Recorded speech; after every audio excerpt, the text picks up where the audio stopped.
केंद्रीय हज कमेटी के पूर्व सदस्य जनाब हाफिज नौशाद आजमी ने हज एक्ट में संभावित संशोधन पर ऐतराज जताया है और कहा है कि हज एक्ट 2002 में फिलहाल संशोधन की कोई ज़रूरत नहीं है, क्योंकि हज यात्रा व यात्रियों के लिए हज एक्ट 2002 फिलहाल उनके हित में है। यदि मंत्रालय ने इसे संशोधन करने की कोशिश की तो इससे हज यात्रियों के हित के लिए वह आखिरी सांस तक संघर्ष करेंगे। आपको बता दें कि हाफिज नौशाद आजमी पिछले 1.5 वर्षों से बीमार हैं, लेकिन हज यात्रा के मुद्दे पर बात करते करते भावुक हो जाते हैं और उनकी आंखों से आंसू निकल पड़ते हैं। तो पूरा मुल्क हाफिज नौशाद की आवाज़ पे लब्बैक कहेगा, क्योंकि ये मेरा ज़ाती मामला नहीं है, ये हाजियों का मामला है। अल्लाह के मेहमानों के लिए मैं लड़ रहा हूँ। हज यात्रा के लिए चाहे उत्तर प्रदेश में हज हाउस का सवाल रहा हो या लखनऊ और बनारस से जेद्दाह तक की सीधी हवाई यात्रा का मामला रहा हो या फिर हज यात्रा के किराए में 18% GST की बात रही हो, इन सारे मुद्दों पर उन्होंने वर्ष 1998 से लेकर अब तक सड़क से संसद तक संघर्ष किया। इसके लिए सरकार तथा विपक्षी दलों से समर्थन जुटाए और इन सारे आंदोलनों में उन्हें सफलता मिली। हज एक्ट 2002 उस वक्त की अटल बिहारी वाजपेयी के नेतृत्व वाली सरकार में बनाया गया था।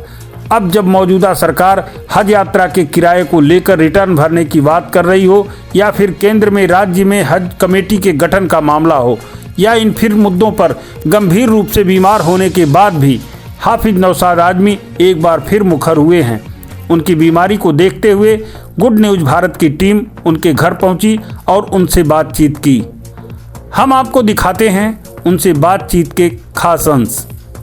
हाफिज नौशाद आजमी साहब, गुड न्यूज़ भारत के डिजिटल प्लेटफार्म पर आपका स्वागत है। आप काफ़ी बीमार हैं और पिछले 1.5 साल से अपने घर पर इलाज कर आराम कर रहे हैं। हम आपसे जानना चाहेंगे कि हज एक्ट 2002 में जो अटल बिहारी वाजपेयी की तत्कालीन सरकार में बनाया गया था और आज की मौजूदा केंद्र सरकार द्वारा हज एक्ट में संशोधन की बात कर रही है, तो इसमें आपको क्या दिक्कत है और क्या चाहते हैं आप? देखिए, सबसे पहले मैं आपके इस चैनल का शुक्रगुजार हूँ कि आपने हज यात्रियों की समस्याओं को समझा और ख़ुद समय लेकर, मैं आश्वस्त हूँ, मेरे घर आप आए। इसलिए मैं आपका बहुत बहुत शुक्रगुजार हूँ। आपका चैनल तरक्की करे, मैं दुआगो हूँ। और हज यात्रियों की समस्याओं के समाधान के लिए आप आए हैं, उसके लिए भी मैं दुआगो हूँ, आप भी दुआ करें।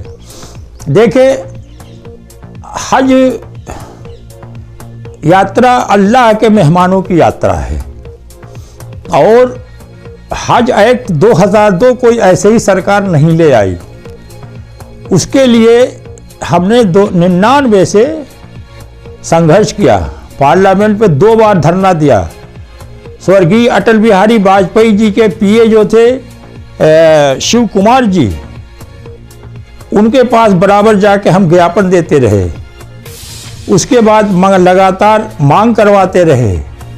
बहरकैफ वो एक अच्छा ड्राफ्ट तैयार हुआ और इतना अच्छा ड्राफ्ट तैयार हुआ कि बीजेपी और एनडीए की लोकसभा में बहुमत नहीं थी, तो राज्यसभा में सारी कांग्रेस और अपोजिशन की बहुमत थी।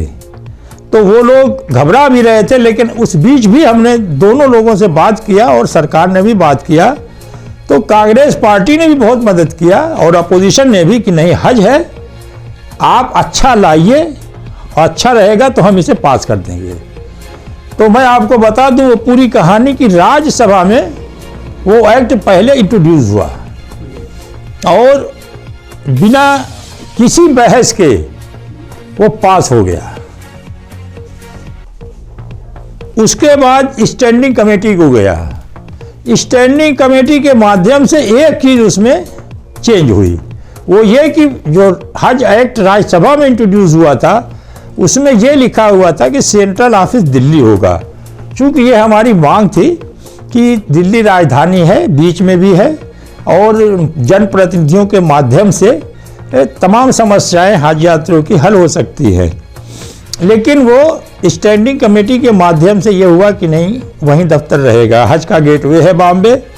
बहरकैफ उस पर लोकसभा में जब ये पेश हुआ चेंज, तो उस पर अपोजिशन ने अपना एतराज़ जताया उस बिंदु को लेकर के कि केंद्रीय दफ्तर दिल्ली रहना चाहिए। उसमें मैं नाम नहीं लूँगा, बहुत बड़ी हो जाएगी खबर। तो बहरकैफ हज एक्ट पास हो गया और दिल्ली दफ्तर नहीं आया। उसके बाद हमने दिल्ली दफ्तर की डिमांड छोड़ी नहीं, तकरीबन 100 मेंबर पार्लियामेंट से हमने दस्तखत कराए, प्रधानमंत्री जी को ज्ञापन दिया गया रामजी लाल सुमन जी के माध्यम से, और उसके बाद रामजी लाल सुमन जी ने इसे पार्लियामेंट में उठाया और फिर हमने सुप्रीम कोर्ट जाने का इरादा किया कि सरकार नहीं सुन रही है, इतने लोग मांग कर रहे हैं तो सुप्रीम कोर्ट से हमें कोई राहत मिल जाएगी। लेकिन न जाने क्यों मेरे दिल में अचानक एक बात आई कि जब पानी का जहाज चलता था तो बॉम्बे के हिंदू मुस्लिम भाई सभी लोगों ने हज यात्रियों को भगवान की तरफ पूछते थे, गैर मुस्लिम भाई, और उनकी सेवा करते थे कि ये पता नहीं कहाँ से आ रहे हैं। तो हज का गेटवे है बॉम्बे, इसलिए जो है हमने ये मांग अपनी आप विड्रा कर ली। लेकिन उसके साथ ये मांग हमारी रही कि हज का एक मुस्तकिल दफ्तर, केंद्रीय कार्यालय, जो अभी कर्मचारी काम करते हैं किराए के दफ्तर में, एक हज हाउस दिल्ली में होना चाहिए। यहाँ कम से कम डिप्टी सीओ बैठे और बाकी चीफ वहाँ बैठे। तो इस तरह से मेरी मांग रही। लेकिन वक्त बदलता गया और हज एक्ट 2002 जो बना, जो 1959 का एक्ट था पार्लियामेंट का, हज कमेटी का, तो उसमें सिर्फ बॉम्बे के लोगों को और कुछ एमपी को का वो प्रतिनिधित्व था, नुमाइंदगी थी। और हमने जो ये नया एक्ट जो बना, इसमें पूरे हिंदुस्तान के हज यात्री, हज कमेटियों की नुमाइंदगी हुई। 6 हज कमेटी का जोन बना, 3-3, 4-4 कमेटियों का, जो थोड़े थोड़े हज यात्री हैं, और उत्तर प्रदेश और महाराष्ट्र और केरल जहाँ से ज़्यादा आते हैं वहाँ से एक एक प्रतिनिधि इनके जाएंगे वहाँ। तो 9 लोग ये चुन के आएंगे। 7 लोगों को प्रधानमंत्री को नामित करने का अधिकार था केंद्र सरकार के सुझाव पे। उसमें भी ये लिखा था कि हज हमारा धार्मिक कर्तव्य है और इदारा है, तो इसमें धार्मिक लोग रहें। तो उसमें 3 जो प्रधानमंत्री नामिनेट करेंगे, 7 में 3 लोग मुस्लिम धर्म विद्या के विशेषज्ञ होंगे। ये उसका अल्फाज है हिंदी में। तो मुस्लिम धर्म विद्या विशेषज्ञ हमारे मौलाना हैं, आम मुसलमान नहीं है। बहरकैफ 2006 की जो कमेटी बनी उसमें इसका पालन हुआ। उसमें एक शिया होगा, 2 सुन्नी होंगे, लेकिन उसका पालन हुआ और तीनों इत्तेफाक से सुन्नी नामित हो गए। तो पता चला संजय सिंह साहब थे ज्वाइंट सेक्रेटरी गल्फ एंड हज, किसी ने शिकायत की होगी, कहीं से पता चला होगा, तो उन्होंने फौरन एक अंदर शाह कश्मीरी साहब जो अब दुनिया में नहीं रहे, स्वर्गीय, तो उनका इस्तीफा लिया और एक शिया आलिम का, आजमगढ़ के ही इम्तियाज हैदर साहब है, बिगलौर रहते हैं, उनको नामित किया गया। तो ऐसा हुआ। और आज ये है कि कोई मौलाना ही नहीं है कमेटी में,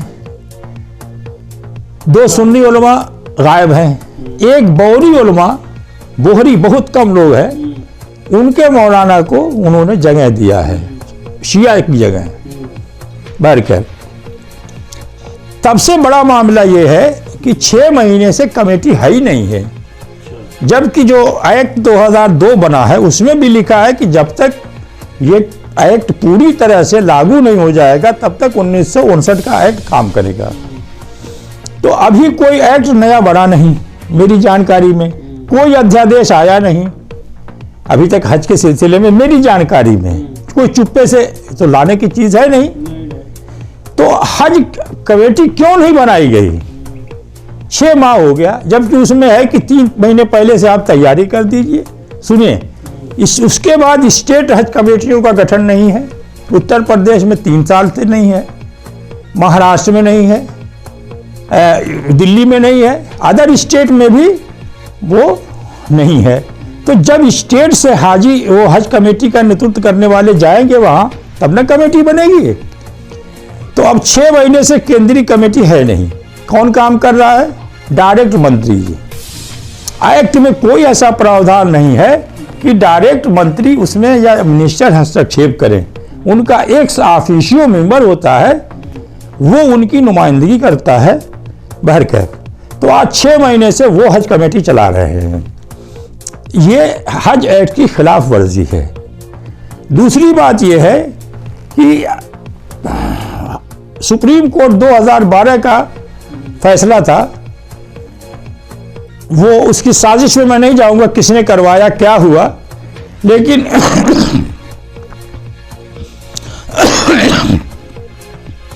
वो फैसला था कि 10 साल में हज सब्सिडी जो है इंडिया को दी जाती है वो धीरे धीरे समाप्त कर दी जाए, और इसका जो पैसा है इस वक्त, उस वक्त जो 11 में 685 करोड़ रुपए था, वो कम्युनिटी के तालीम, एजुकेशन और सोशल वेलफेयर पे खर्च किया जाए। ठीक है, तो हम लोगों ने बहुत शोर नहीं मचाया कि आपने सब्सिडी क्यों बंद कर दी। हालांकि वो हज यात्रियों पर बोझ पड़ा, बहुत बड़ा, बहुत महंगा हो गया हज। खैर, लेकिन हम लोगों ने ये सोचा कि ये पैसा एजुकेशन पे खर्च होगा, मुस्लिम वेलफेयर पे ही खर्च होगा, कोई बात नहीं है। इन्होंने 10 साल के बजाय 18 में वो सब्सिडी बंद कर दी। किसके आदेश के तहत आपने बंद किया? सुप्रीम कोर्ट का आदेश, जो हम लोग गांव के आदमी हैं, आम आदमी यही जानते हैं कि पार्लियामेंट उसे काट सकता है, जैसा शाह बानो केस में हुआ था। तो इसमें इनको कौन सा कानून और किस अधिकार से इन्होंने बंद किया? बंद कर दिया, चलिए ये भी अगर कोई अच्छी बात होती तो। और वो पैसा 650 करोड़ रुपए क्या हो रहे हैं उसका भी पता नहीं आज तक है कि वो मांग रहे हैं नहीं मांग रहे हैं। मैंने बहुत कोशिश की पता करने की, मुझे पता नहीं चला कि वो 650 करोड़ रुपए सरकार से अपनी ये मांग रहे हैं कि नहीं मांग रहे हैं। इधर सुनिए दूसरी बात, एक मसला सुप्रीम कोर्ट में टूर ऑपरेटर्स का कोटा फिक्स करने का डायरेक्शन हो गया था कि सुप्रीम कोर्ट ने यह ऑर्डर किया उसी 2012 में कि पीटीओज का कोटा फिक्स कर दिया जाए सऊदी गवर्नमेंट से मिलजुल करके, और हज यात्रियों के लिए, आम हज यात्रियों के लिए अच्छी पॉलिसी भी बनाई जाए। ये सब उन्होंने कहा गुड फेथ में कोर्ट ने। तो इन्होंने क्या किया कि अब जब ये आए हैं, इनके जिम्मे ये विभाग आया, फॉरेन अफेयर्स ने क्या जवाब दिया क्या नहीं दिया उन्हें 2012 से, लेकिन इनके पास आए तो आनंद फानंद में इन्होंने कुछ लोगों को भेज दिया कि कंडम करो, मैं करता हूं, मेरा ये आरोप है और मैं सिद्ध कर दूंगा। कंडम किया उन लोगों ने, ऑर्डर आया कि 3 महीने में आप इसका पालन करें, और उसके बाद जो है फौरन इन्होंने क्या किया कि अपने विभाग से पैसा नहीं मांगा। सुप्रीम कोर्ट ने गवर्नमेंट से कहा है पॉलिसी बनाने को, तो गवर्नमेंट अपना पैसा लगाएगी ना। गवर्नमेंट ने, इन्होंने क्या किया कि इनके अल्पसंख्यक वो जो माइनॉरिटी अफेयर के सेक्रेटरी थे, मिजवाई सेक्रेटरी, उन्होंने हज कमेटी को चिट्ठी लिख दिया कि एक कमेटी सुप्रीम कोर्ट के डायरेक्शन में ये बनाई जा रही है, इसका सारा खर्च जो है सऊदी अरब से लेकर यहाँ तक का कमेटी बियर करे। कमेटी तो मजबूर है, तो अब कमेटी में कोई एतराज करने वाला धार्मिक उलमा भी नहीं है। कमेटी आपने अपने लोगों की बनवाई है, वरना मेरे जैसे लोग होते तो उसे वापस कर देते, क्योंकि ये आपका हक ही नहीं है। लेकिन बहरकैफ कमेटी ने 29,39,39,000 कुछ रुपए इस पे खर्च किए। मेरी ये मांग है कि वो पैसा तत्काल अल्पसंख्यक कल्याण विभाग और मुख्तार अब्बास नकवी साहब उसे वापस करें हज कमेटी का, क्योंकि हज कमेटी में एक एक पैसा मुसलमानों का है, आम जनता का है, आपका नहीं है। तीसरा मामला ये बहुत बड़ा है कि 1959 से पार्लियामेंट एक्ट से हज कमेटी चल रही है। बहुत से गैर मुस्लिम और मुस्लिम वजीर बने हज के। और एक बात मैं बीच में कहता चलूं कि मेरे गैर मुस्लिम भाइयों ने, मेरे गैर मुस्लिम अधिकारियों ने, गैर मुस्लिम मंत्रियों ने जितना हज का आदर किया है उतना ये लोग नहीं कर रहे हैं। मेरा ये तजर्बा है, क्योंकि मैं 2 टर्म उत्तर प्रदेश हज कमेटी से निर्वाचित होकर सदस्य पहुंचा हूं। और एक बात ये भी सुन लें कि मैं किसी सियासी जमात की खिदमत करके नहीं पहुंचा हूं। एक्ट में ये लिखा हुआ है कि हज के जानकार को जगह दी जाएगी। उस वक्त की 2003 में जो मुलायम सिंह सरकार बनी यहाँ पे, उसने ईमानदारी से कमेटी बनाई। तो हम हज पे 98 से आंदोलन, धरना, प्रदर्शन, रैली, उड़ान, लखनऊ से यहाँ वहाँ तमाम कर रहे थे। तो हमें लोगों ने वरीयता दी कि इनका नाम आया। उसके बाद एक निर्वाचित होकर वहाँ जाना था, उसमें भी भगवान को काम लेना था, वहाँ हमें भेज दिया। तो इस तरह से मैं वहाँ पहुँचा। मैं किसी पार्टी की चमचागिरी और खिदमत करके नहीं पहुँचा हूँ। हज यात्रियों की दुआ और हज यात्रियों का काम करने के लिए वहाँ भी गया। एक उदाहरण मैं और दे दूँ, मुख्तार अब्बास नकवी साहब भी राज्यसभा से कोटे से मेंबर थे। 2-3 मेंबर लोग पार्लियामेंट से आते हैं कमेटी में, एक राज्यसभा 2 लोकसभा। तो राज्यसभा से वो मेंबर हमसे पहले से आ चुके थे, मैं बीच में गया था। पहला टर्म मेरा 2 साल का था। बहरकैफ तो ये जानते हैं मुझे।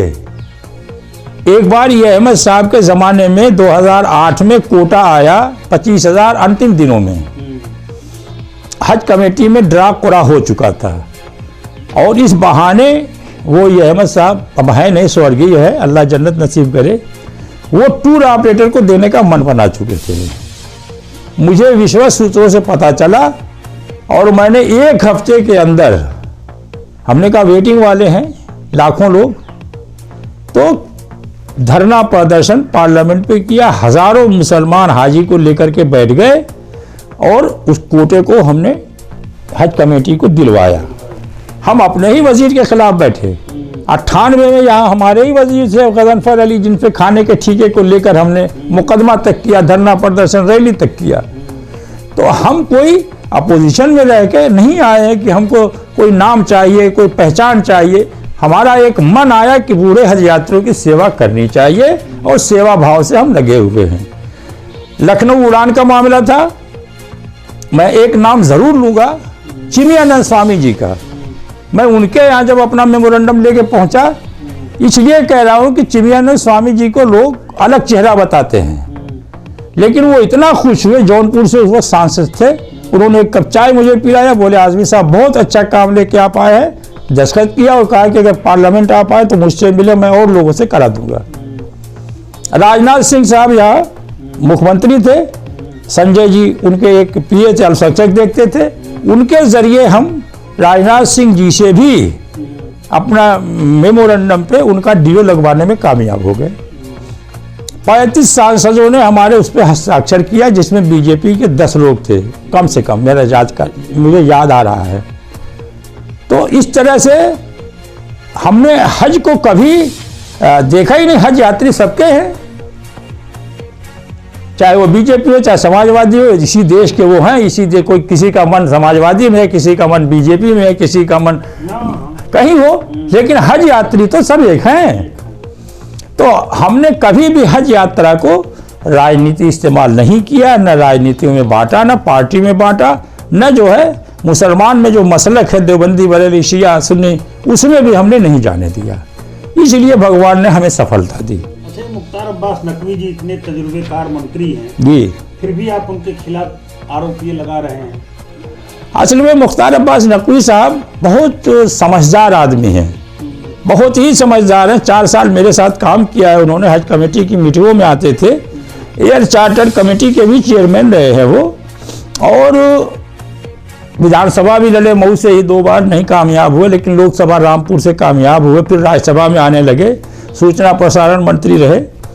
जाती तौर से बहुत समझदार आदमी हैं, लेकिन इस बार जो उन्होंने मंत्रालय लिया है, तो सिर्फ और सिर्फ इसको कैसे कब्जा किया जाए, इस पे उन्होंने अपनी एनर्जी खर्च की है और वो मैं सिद्ध कर रहा हूं।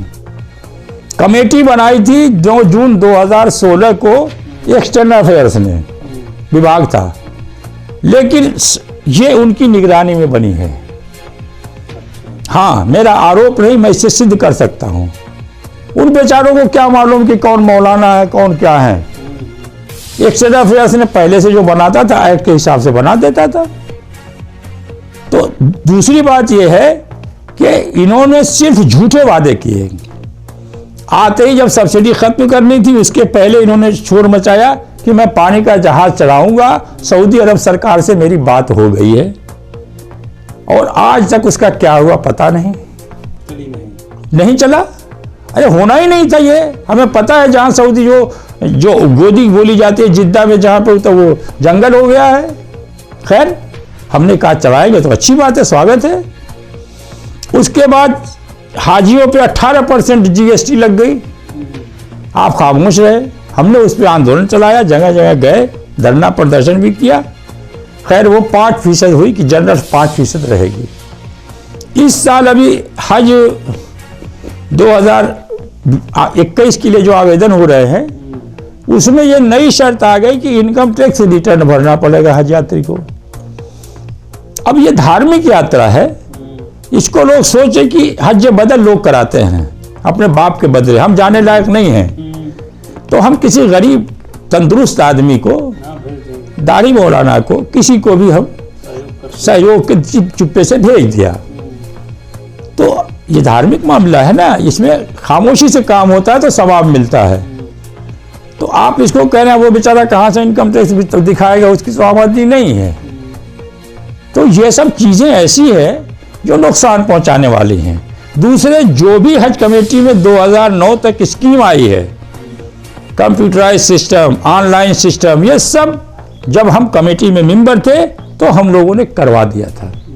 सिविल सर्विसेज की कोचिंग फ्री में वहाँ वो टेस्ट लेकर के, इंटरव्यू लेकर के गरीब बच्चों की होती है, बच्चियों की, और उनको खाना और रहना फ्री दिया जाता है। एक फ्लोर उसके लिए हम लोगों ने ये बना दिया। तो आप जब से आए आपने क्या काम किया? अच्छा तुमसे मैं बदल 1959 से पार्लियामेंट एक्ट से चल रही है। किसी वजीर ने, वजीर कहाँ आते हैं? हज कॉन्फ्रेंस में आते हैं, ये परंपरा रही है। हज कॉन्फ्रेंस में आए, कोई नई चीज घोषणा उन्होंने कर दिया। जैसे हमारे बनारस की उड़ान का मामला था, प्रणब मुखर्जी के ज़माने में थे, तो वो उन्होंने प्रफुल्ल पटेल जी ने ऐलान करवाया उन्हीं से। लखनऊ का मामला था, किसी और ने ऐलान किया। तो इस तरह से बड़े बड़े ऐलान करने आते हैं हज कमेटी के जो वजीर होते हैं हज। ये साहब हज कॉन्फ्रेंस कर रहे हैं, तारीख बढ़ानी है, तो ये कॉन्फ्रेंस हज कमेटी में कर रहे हैं बैठ करके। हज कमेटी एक दिन खाली नहीं रहनी चाहिए। पार्लियामेंट एक्ट है अभी, जब तक एक्ट अब ये चक्कर में है। फिर इन्होंने जो कमेटी बनवाई जिसका मैंने जिक्र किया, हज कमेटी के गरीबों के, मुसलमानों के 29 लाख रुपए से उस कमेटी को क्या दिया गया था कि टूर का कोटा फिक्स करना है और हज की अच्छी पॉलिसी। उन्होंने अच्छी पॉलिसी में ये रिपोर्ट दिया है कि इम्बार्गेशन पॉइंट 21 से अब घटा के 9 कर दिए जाएंगे। आप बताइए, इम्बार्गेशन पॉइंट जहाँ से हज जाते हैं, बनारस फिलहाल ख़त्म हो गया, 21 में वो भी था, 9 बड़े बड़े इम्बार्गेशन पॉइंट रहेंगे। क्यों भाई? आजकल तमाम जगह फ्लाइटें मिल रही हैं, सुविधा बढ़ रही है, रोड अच्छे हो रहे हैं, तो हज यात्रा बढ़ेगी। आज कोरोना की वजह से कोई परेशानी है तो आज बंद कर दो आप, है ना। लेकिन आपकी पॉलिसी आ रही है जो 2017 में 18 में आपने बना के उसे बनाया, दिल्ली के जो कर्मचारी हैं उनका ट्रांसफर कर दिया जाए। अच्छा, तीसरा हज विधेयक में संशोधन किया जाए। संशोधन करके क्या करना है ये मुझे समझ में नहीं आ रहा है। कमेटी आप बना नहीं रहे हो, राज्य कमेटी नहीं रहेगी तो सेंट्रल कमेटी कैसे बनेगी? राज्य कमेटियों का गठन भी कराना सेंट्रल हज कमेटी, सेंट्रल गवर्नमेंट की जिम्मेदारी है, ये एक्ट में लिखा हुआ है। मैं सवाल कर रहा हूं कि इन्होंने या इनके सेक्रेटरी ने उन प्रदेशों के चीफ सेक्रेटरी को कोई पत्र लिखा है कि आप कमेटी बनाइए? 1 महीने से ये खामोश है। मैंने 5 जनवरी को इन्हें पत्र लिखा था। वो इस मुद्दे को मामूली न समझे। हाफिज नौशाद आजमी का नाम हज के मामले में हिंदुस्तान की तारीख में लिखा हुआ है। मैं आपके माध्यम से मंत्री जी से सवाल कर रहा हूं, उन्हें जवाब देना पड़ेगा। ठीक है, आज मैं बीमार हूं, उसका फायदा वो उठा ले, लेकिन ज्यादा दिन ऐसा नहीं होगा। भगवान मुझे सेहत देगा, मैं लड़ूंगा ये लड़ाई और अंतिम दम तक लड़ूंगा। इसलिए कि 22 साल जिस तरह एक बच्चे को पाला जाता है, उस तरह इस तहरीक और आंदोलन के जरिए हमने हज यात्रियों को सहूलत दिलाई है। और 20 साल के अंदर यह भी एक रिकॉर्ड है कि मेरे ऊपर कोई कानूनी मुकदमा नहीं हुआ है। मैंने कानून के अंदर दायरे में रह करके पार्लियामेंट पे हजारों की 5 बार भीड़ जुटाई है, लखनऊ में किया है, गांव-गांव किया है, कभी कोई गलत बयान ही नहीं किया। भगवान ने हमसे कोई मेरे ऊपर मुकदमा नहीं आज तक कायम हुआ है इस आंदोलन के चक्कर में। तो आप ये बताओ, आप मेरी बात का जवाब क्यों नहीं दे रहे हो? आप मुझे हल्का मत लो। उत्तर प्रदेश से मैं 2 बार कमेटी का निर्वाचित सदस्य रहा हूं और किसी राजनीतिक सदस्य का मेंबर भी नहीं रहा। यह भी एक इतिहास है। वहां जितने लोग जाते हैं सब किसी न किसी पार्टी के मेंबर होते हैं। हाफिज नौशाद साहब, हज यात्रा और उनकी समस्याओं के लिए आप पिछले 22 वर्षों से अधिक समय से आंदोलन कर रहे हैं। कितने लोग आपके साथ खड़े हैं? ऐसा है कि आजमगढ़ जिला और मऊ जिला ये बंटवारा हो गया है, लेकिन ये दोनों एक है अभी भी। मऊ के लोगों को लोग आजमगढ़ का जानते हैं और उसमें खुशी भी मऊ के लोगों को होती है। पता होना चाहिए कि मेरे इस काम के लिए आजमगढ़ शिबली कॉलेज के दानिश्वर बहुत से जो इस दुनिया में मौलवा नहीं रहे, मौलाना एजाज साहब मरहूम, अल्लाह जन्नत नसीब करे, मौलाना ज़ियाउद्दीन साहब शिबली एकेडमी वाले इस्लाही, दुनिया में नहीं, अल्लाह जन्नत नसीब करे, मौलाना इंतखाब आलम साहब मौजूद है जामा मस्जिद इमाम, मौलाना ताहिर मदनी साहब मौजूद है अभी, है ना, और मुस्लिम साहब इंतकाल कर गए, मास्टर मुस्लिम साहब हज के वो, सलीम अहमद पप्पू अभी हैं, डॉक्टर आफाक सलीम खां हैं। इन सारे और तकरीबन 1000 लोग थे, जिसमें हमें हमारे घर के लोगों ने रफ़ीकुल हुज्जाज का खिताब दिया है। रफ़ीकुल हुज्जाज के माने होते हैं हाजियों का दोस्त। और आपको बता दूं कि जब मऊ वालों ने मुझे स्वागत किया तो उन्होंने भी मुझे यही नाम दिया।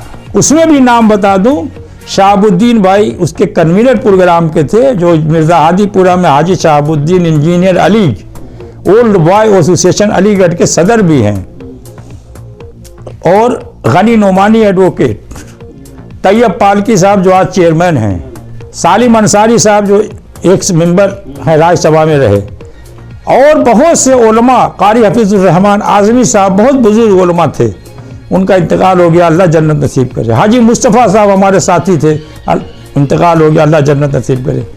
उन सारे लोगों ने भी कहा कि नहीं, आजमगढ़ से हम अलग नहीं हैं।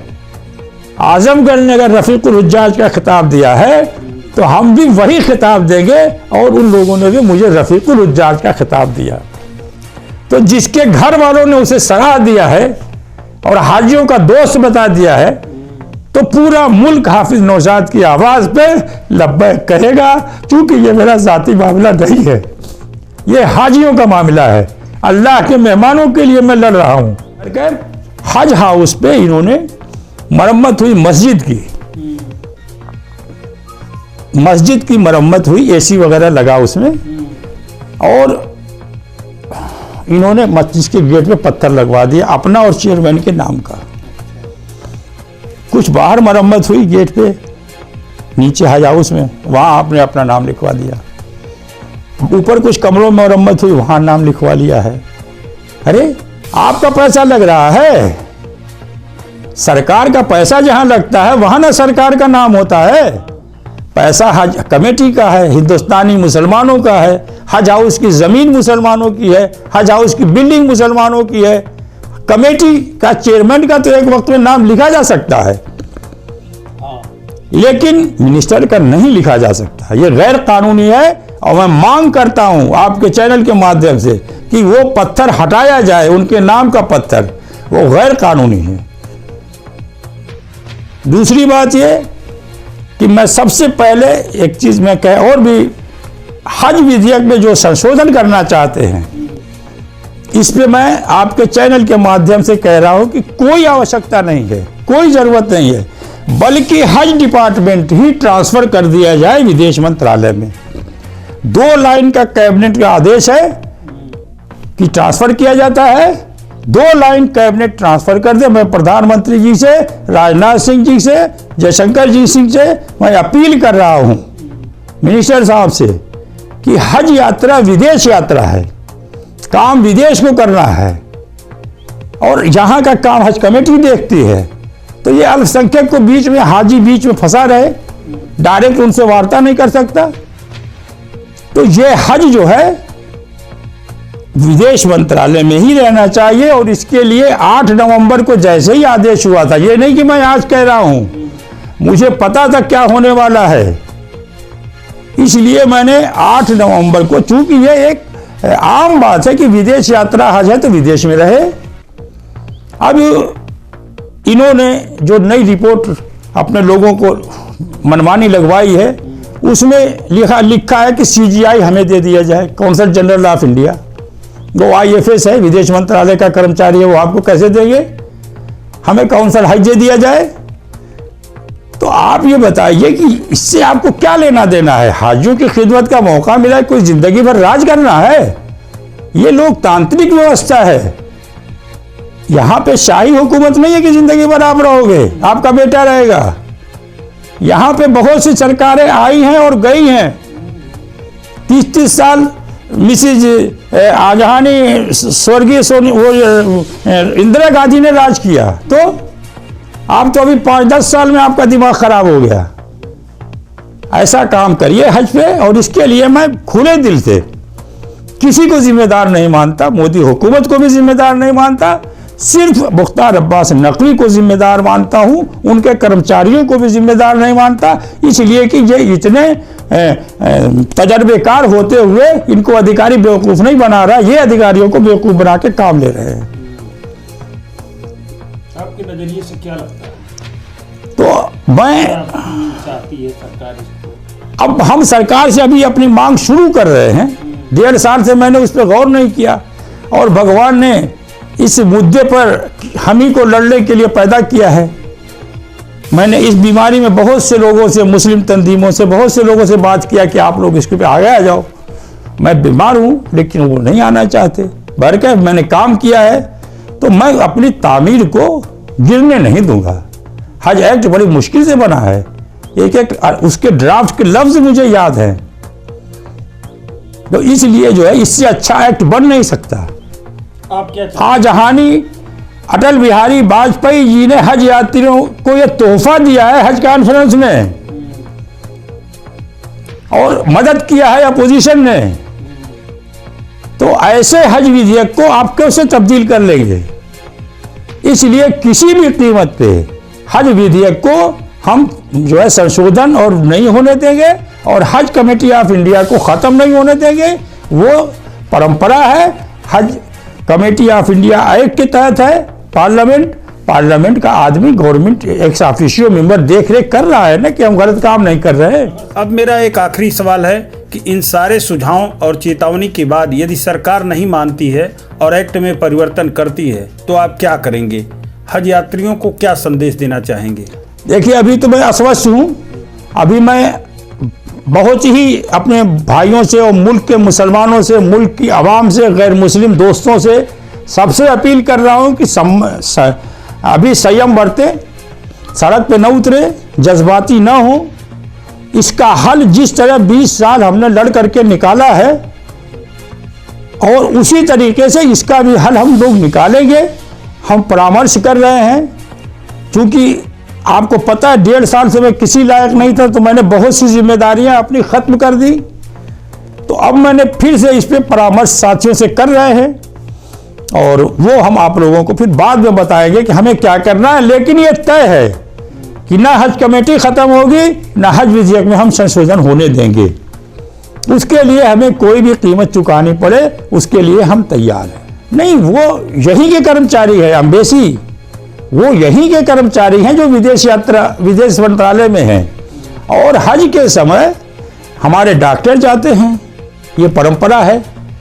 हमारे कंपाउंडर जाते हैं हाजियों की सेवा के लिए, खादिमुल हुज्जाज जाते हैं हाजियों की सेवा के लिए यहाँ से।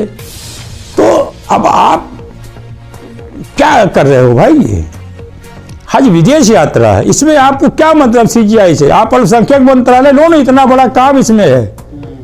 685 करोड़ रुपया लेकर के बांटो, अपना पत्थर लगवाओ जगह जगह स्कूलों में, जगह जगह स्कूल कॉलेज बनाइए। आप अपने नाम का पत्थर लगा लीजिए, लेकिन हज हाउस में आपका पत्थर नहीं रहेगा। हज कमेटी एक्ट के हिसाब से चलेगी, 2002 के हिसाब से। अगर कोई परंपरा नहीं है तो नई परंपरा कायम हम नहीं होने देंगे। आप अपने आप को बहुत ताकतवर न समझिए, हज जनता में ताकत है। तो उन्होंने देखा है कि हाफिज नौशाद आजमी ने जब जब ऐलान किया है तब तब जनता हमारे साथ रही है, अवाम हमारे साथ रही है, और बीजेपी समेत सभी सांसद और लीडर हमारे साथ रहे हैं। और आज भी मैं कह रहा हूं कि ये अल्लाह के मेहमानों के लिए अल्लाह ताला की मदद आएगी और अल्लाह ताला मदद करेगा। और आपको अभी से ये सारे फैसले वापस लेना चाहिए और इस इज्जत से इस्तीफा दे देना चाहिए और हज को विदेश मंत्रालय में वापस भेज देना चाहिए। बहुत बहुत शुक्रिया आप लोगों का कि आपने वक्त दिया।